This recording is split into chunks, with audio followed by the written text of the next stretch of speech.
My name is Alyssa Monroe, and I still remember the day my family erased me from their lives.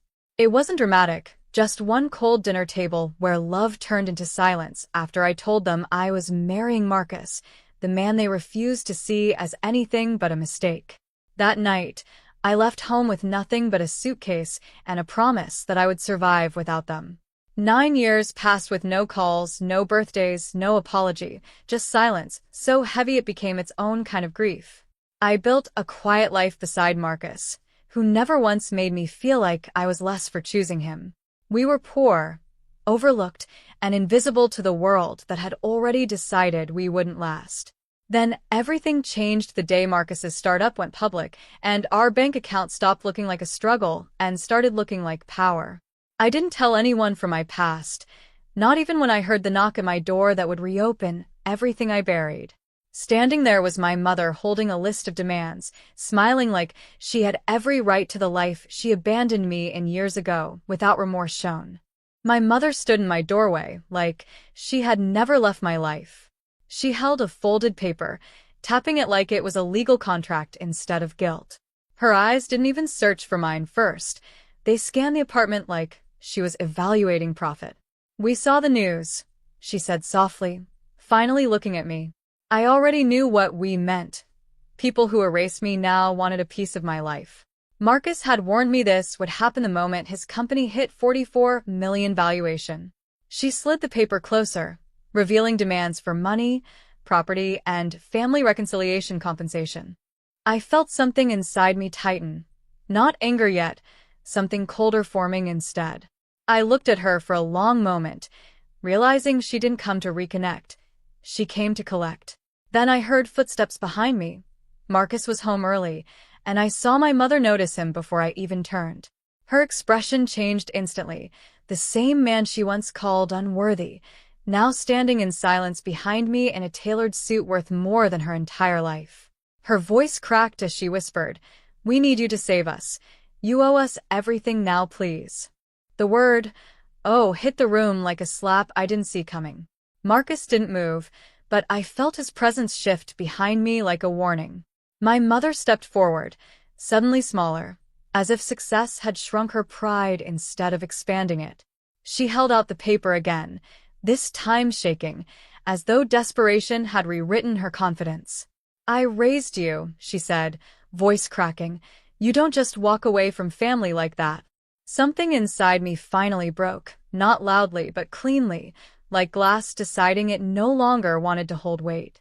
I turned slightly, enough for Marcus to be beside me, not behind me. He looked at her once, calm, the kind of calm that made people regret speaking first. Then he said nothing for a moment, and that silence felt louder than anything she had ever demanded from us. I realized she wasn't here for me anymore. She was here for what I had become.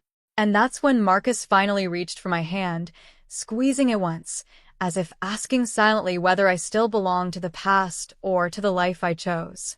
I answered her before he could, and that changed everything forever. My mother stared at me like I had just rewritten her reality. Marcus still stood beside me, but I felt my voice settle before he ever spoke. I told her she didn't raise me to be owned, and silence swallowed the hallway. Her hands trembled around the paper as she insisted this was about family survival, not greed. I almost laughed, but it came out as air I didn't trust. Marcus finally stepped forward, calm and precise, saying the company wasn't a lottery ticket she could cash in. Her face changed at that word, company, like she was hearing money spoken in a language she suddenly understood. She tried again, softer this time, telling me my father was sick, bills were rising, everything falling apart without me. That was the first crack I felt in my resolve. Not guilt exactly, but memory forcing itself back in. Then she opened her purse and slid something onto the table between us, something I hadn't seen in years, something that made my chest go cold instantly, because it carried my father's signature demanding I come home immediately. Before I realized this wasn't a request, it was a legal summons disguised as love it. My mother's hand was still shaking when she pushed the paper closer to me, as if proximity could turn desperation into authority. I read the header first. Legal notice, Monroe Family Estate Review, beneficiary reallocation request. My throat tightened because I had not seen my father's name in anything official since I left. Marcus placed a hand lightly on my back, but I could feel the tension in his silence more than his touch. My mother quickly added that my father was fading and that this document required my immediate signature or I would be removed entirely. I felt the room tilt because the word removed didn't sound financial anymore. It sounded like erasure. Then Marcus finally spoke, asking one question that made my mother go completely still in place. "Who told you he was already dead?"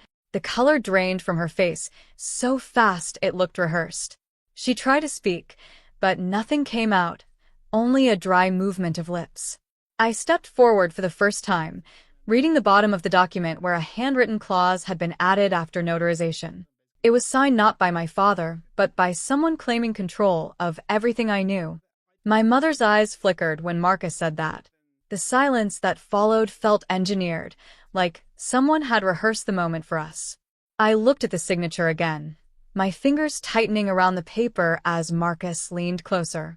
It wasn't my father's handwriting, not fully, not the way I remembered from childhood cards and hospital forms. There was a stiffness to it, like someone copying grief without ever living it. My mother finally spoke, too quickly, saying the lawyers handled everything because my father was too weak to manage details. Marcus didn't look at her. His eyes stayed on the clause at the bottom of the page. I read it again, slower this time, and felt my stomach drop when I saw the name printed as executor.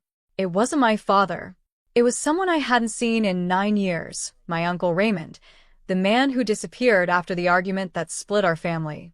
My breath caught when Marcus quietly said his company had just been approached by the same name. My mother's composure finally cracked, just slightly, enough for me to notice she wasn't surprised. She was waiting. And that's when I realized she didn't come alone today either. My mother didn't come alone. I realized it when Marcus placed his phone on the table and the screen lit up with a message from a restricted legal channel bearing Raymond's name again. My mother stepped back too quickly, like she had been caught rehearsing lines she no longer controlled. Marcus finally spoke, saying the company wasn't being approached for investment, it was being targeted for acquisition through me. I felt my chest tighten, because that meant my name was already inside their legal structure, without my consent. My mother's voice broke again, insisting she was protecting me, but Marcus interrupted quietly, saying the last transfer request had already been approved, and it was signed using my father's digital identity. I turned slowly toward her, realizing she wasn't asking for help, she was confirming execution of something already set in motion. Then Marcus added one final line that froze me completely. "Your father is still alive, and he just authorized everything, including you, as collateral, and that changed everything." And in that moment, I saw my mother smile faintly, because the truth wasn't news to her. It was the signal she had been waiting for all along to begin now. My mother's smile faded the moment Marcus opened the secure file on his laptop. Every signature, every transfer, every illegal authorization was already flagged and reversed before she ever stepped into my home. I felt my hands stop shaking for the first time since she arrived. Marcus looked at me, not at her, and asked if I wanted to end it here, or expose everything. I finally understood I wasn't trapped in their plan. I was the missing piece they needed to complete it. I told him to proceed. The room filled with the quiet sound of legal notifications, locking down accounts tied to my uncle, my mother, and every forged document they built around my father's name. She whispered my name like it could undo consequences, but I didn't move. For 9 years, I was erased. Now I was the reason they were being removed. Security arrived as Marcus ended the call, and I watched my mother realize she had built her entire return on a lie that was already collapsing. I didn't follow her out. I didn't cry. I closed the door on everything they tried to take from me, finally standing where I was always meant to be completed.